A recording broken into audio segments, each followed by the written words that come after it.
बहुत समय पहले की बात है। एक छोटे से गांव के पास एक घना जंगल था।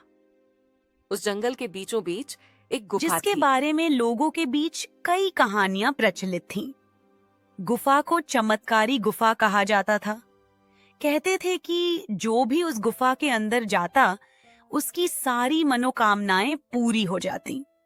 लेकिन इसके साथ ही यह भी कहा जाता था कि गुफा के अंदर जाने वाले को कुछ विशेष नियमों का पालन करना पड़ता था। उस गुफा के बारे में सबसे पुरानी कहानी यह थी कि वहां एक सिद्ध महात्मा ने वर्षों तपस्या की थी। उनकी तपस्या के कारण गुफा को दिव्य शक्तियां प्राप्त हो गई थीं। महात्मा ने लोगों की सहायता के लिए इस गुफा को छोड़ा, लेकिन एक शर्त रखी कि केवल सच्चे और निर्दोष हृदय वाले व्यक्ति ही इसमें प्रवेश कर सकते हैं। गांव के लोग उस गुफा की शक्ति पर बहुत विश्वास करते थे। जब किसी को कोई बड़ी समस्या होती, तो वह गुफा की ओर जाने का सोचता, लेकिन अधिकतर लोग डर के कारण गुफा के पास जाने की हिम्मत नहीं करते थे। कहते थे कि जो गुफा के नियम तोड़ता, उसे भयंकर दंड मिलता। एक दिन गांव में एक युवक आया। उसका नाम अर्जुन था। वह बहुत साहसी और जिज्ञासु स्वभाव का था। उसने गांव वालों से गुफा के बारे में सुना और उसने ठान लिया कि वह गुफा के रहस्य को जरूर समझेगा। गांव वालों ने उसे बहुत समझाया कि गुफा में जाने की कोशिश न करे, लेकिन अर्जुन ने उनकी बात नहीं मानी।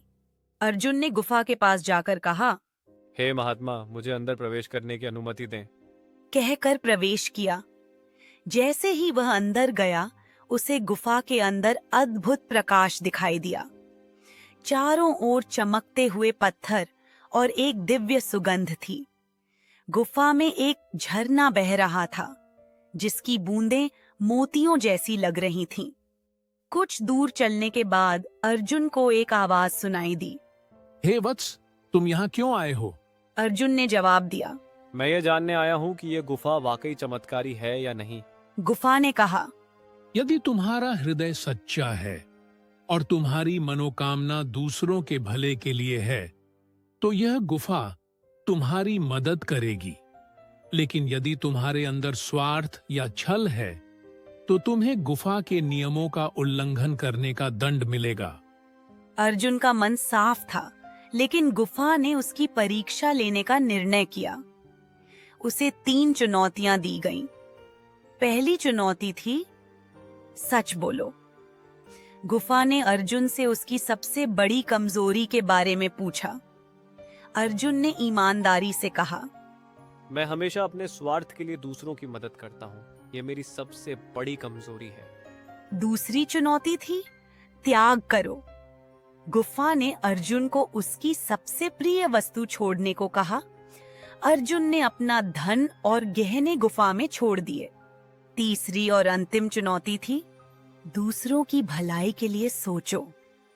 गुफा ने अर्जुन से पूछा, यदि तुम्हें एक वरदान दिया जाए, तो तुम क्या मांगोगे?